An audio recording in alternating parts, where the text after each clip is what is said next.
So hello, कैसे हैं आप सब। उम्मीद करते हैं आप सब बहुत ही अच्छे होंगे। हम लोग फिर से आ चुके हैं आप सभी के साथ में, आप सभी के अपने चैनल अभी अपडेट पे। सो हमारे फ्रेंड्स, हम सभी यहाँ पे कंटिन्यू कर रहे थे यूनिट नंबर 1। जी हाँ, पीपल डेवलपमेंट एनवायरनमेंट फिनिश करने के बाद हम सभी आ चुके हैं आप सभी के यूनिट पे। जी हाँ, यूजीसी इंटरनेट की बहुत important unit, that was unit number 1।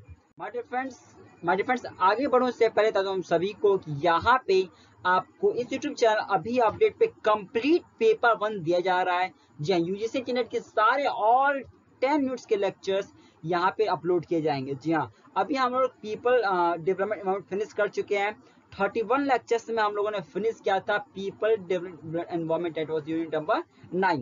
And right now हम लोग यूनिट नंबर 1 पे हैं, जो अपना है टीचिंग एप्टीट्यूड का। एंड आज अपना इसके अंदर में 8 लेक्चर्स होने जा रहा है, यानी इस यूनिट में भी हम लोगों ने 7 लेक्चर्स को फिनिश कर लिया। सो माय डियर फ्रेंड्स, अगर आपने नहीं देखा है, आप मिस आउट कर दिए, तो उसका लिंक आपको डिस्क्रिप्शन बॉक्स में मिल जाएगा प्लेलिस्ट का। आप जाके चेकआउट जरूर कीजिएगा कि क्या, और जिससे आपकी प्रिपरेशन और भी स्ट्रांग हो जाए। क्योंकि देखिए यहाँ पे ना कंप्लीट अपडेटेड सिलेबस के हिसाब से ऑल 10 यूनिट लेक्चर्स आप सभी को दिए जाएंगे। एंड अगर आपने पीपल डेवलपमेंट में नहीं पढ़ा है तो 31 लेक्चर्स में उन्होंने फिनिश किया। आप खुद समझ सकते हैं, अगर किसी यूनिट को 31 लेक्चर्स में फिनिश किया जाता है, मतलब कि डेप्थ से लेके एकदम आपको बॉटम से आपको टॉप तक ले गया है उसमें, ठीक है ना। और जब आप और 31 लेक्चर्स को लगा लेंगे ना वहां पे, तो आपके 10 marks of the unit number 9, that was the unit number 9 people development environment, आपका क्लियर हो जाएगा। ठीक है, चलिएगा। सो आज कंटिन्यू करते हैं 8 क्लास पे आज इस लेक्चर में, और 7 लेक्चर अपने इसके भी अपलोडेड हो चुके हैं। क्लासेस रोज होती हैं, क्लासेस रोज होंगी, तो प्लीज चैनल को सब्सक्राइब आप सभी कर दीजिएगा। और फिर आज कैसे पढ़ेंगे हम लोग, तो हम लोग वैसे ही पढ़ेंगे जैसा हम लोगों ने 31 लेक्चर्स पढ़ा था पीपल डेवलपमेंट का, जैसा हम लोगों ने 7 लेक्चर स्टडी किया था टीचिंग एप्टीट्यूड का, वैसा ही पढ़ेंगे, चेंजेस में नहीं करेंगे। सर कैसे पढ़े थे हम लोगों ने, कैसे पढ़ा था हम लोगों ने, पहले कॉन्सेप्ट बिल्डअप किया, पूरा कॉन्सेप्ट को पकड़ा, समझा कॉन्सेप्ट को, और कॉन्सेप्ट को एक बार समझ लिया, फिर उसके बाद हम लोगों ने स्लाइड्स को पढ़ा, स्लाइड्स हम लोगों ने रीड किया, ठीक है ना। फिर जितने क्वेश्चंस बन सकते थे हमने उन क्वेश्चंस को प्रैक्टिस किया।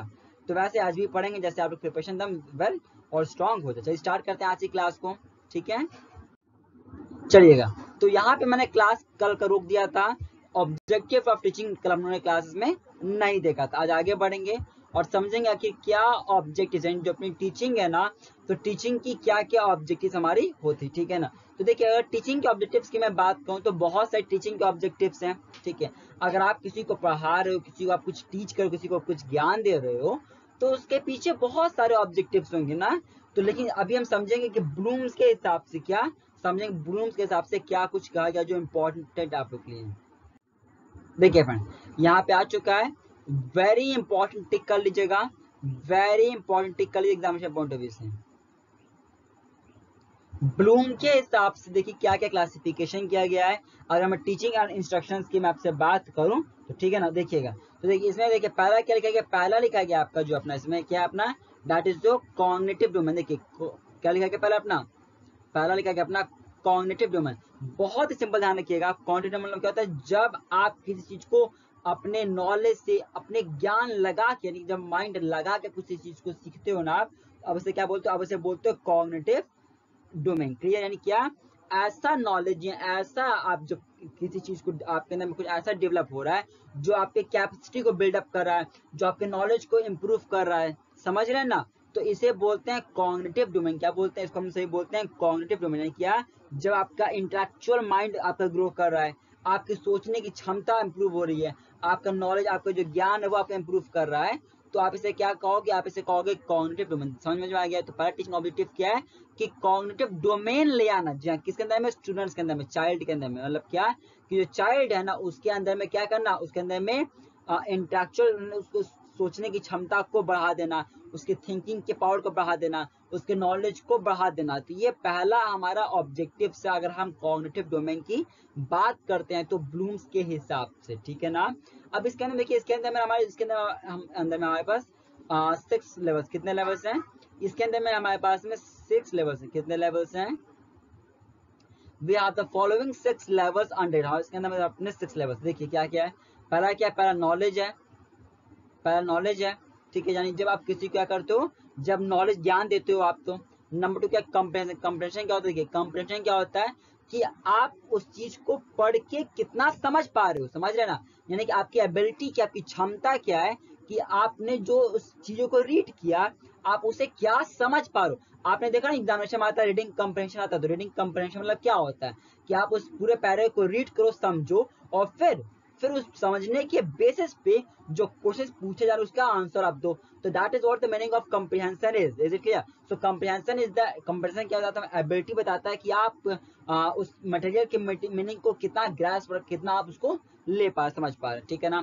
थर्ड एप्लीकेशन, यानी क्या कि जो आपने नॉलेज गेन किया आप उस नॉलेज को कैसे एक्चुअली में लगा पा रहे हो, लगा पा रहे हो, लगा रहे तो कहाँ पे लगा रहे हो, लगा रहे तो कैसे लगा रहे हो, यानी कि जो आप एप्लीकेशन मतलब यूज करना, तो जो आपने एब्स्ट्रैक्ट नॉलेज गेन किया उसको आप कैसे यूज करते हो प्रैक्टिस करते समय, ठीक है ना।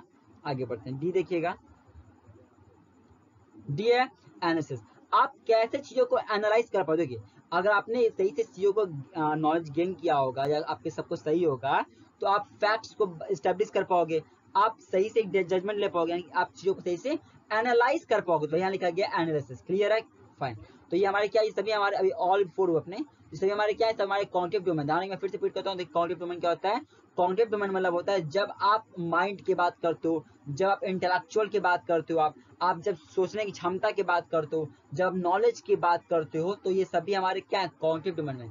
क्योंकि कॉग्निटिव मतलब होता है, कॉग्निटिव मतलब क्या होता है, कॉग्निटिव मतलब समझ रखिएगा आपकी सोच, आपकी नॉलेज, समझ रहे हैं, कॉग्निटिव मतलब आपकी सोच, आपका बिलीफ, आपका नॉलेज, आपका इंटेलिजेंस, तो ये सब हमारे कॉग्निटिव में हमारे आते हैं। अब देखिए दो और बचे तब यहाँ पे, ये क्या है, सिंथेसिस है और इवैल्यूएशन। देखिए सिंथेसिस क्या होता है, जब आप देखिए, जब क्या है ना, सपोज कि आपने क्या किया, छोटे आपके कुछ पार्ट्स थे, आपके पास कुछ ये नॉलेज था, कुछ आपके पास ये नॉलेज था, आपके पास ये नॉलेज है, अब आपने इन सभी नॉलेज को क्या कर दिया, मिला दिया, इसको भी, इसको भी, इसको भी और इसको, और बना दिया एक बड़ा बॉडी, क्या बना दिया, बड़े बॉडी बना दिया। तो इसे क्या कहते हैं, इसे कहते हैं सिंथेसिस। मतलब क्या, जब आप छोटे छोटे कंस्टिट्यूएंट पार्ट्स, क्या करते हो, छोटे कंस्टिट्यूएंट पार्ट्स को आप मिला देते हो, तो आप इसे क्या कहोगे, आप इसे कहोगे सिंथेसिस करना। क्या करना है, सिंथेसिस करना, क्लियर है ना। चलिएगा आगे बढ़े फिर, यस। अब देखिए अगला क्या, इवैल्यूएशन। इवैल्यूएशन क्या होता है, आप जब किसी चीज को इवैल्यूएट, जब क्या करते हो, आप जब किसी चीज को इवैल्यूएट करते हैं तो उसे हम लोग सभी कहते हैं इवैल्यूएशन करना, समझ रहे हैं ना। आप जब एग्जामिनेशन दे के आते हो तो आपके कॉपीज क्या होते हैं, वहाँ पे जहाँ पे आपने पेपर दिया था, हाँ, आपके स्कूल में या फिर एग्जामिनेशन सेंटर पे क्या होता है, कॉपी इवैल्यूएट होते हैं, मतलब क्या कि जब जजमेंट, क्या जब जजमेंट बनाया जाता है कि जो चीजें किया जा रहा है, जो पर्पस के लिए किया जाता है, उस पर्पस के लिए हो रहा है काम या नहीं हो रहा है, क्या वर्क सक्सेसफुल होगा कि नहीं होगा, तो ये सभी चीजों क्या करते हैं, हम लोग इसको करते हैं इवैल्यूएशन के अंदर में, क्लियर है। तो ये सभी हमारे 6 टाइप्स ऑफ कर सकते हैं अपने जो है, क्लियर है ना, फाइन। आगे बढ़े फिर, यस सर। अब आगे देखिएगा, तो अभी तक हमने क्या देखा, तो हमने देखा ब्लूम के हिसाब से क्या कुछ। अब देखिएगा थोड़ा सा लिखा गया एंडरसन, किसके बारे में, एक मिनट तो चेंज कर लेता हूँ, थोड़ा सा लिखा गया एंडरसन के बारे में, तो रीड करते हैं फटाफट हम यहाँ पे।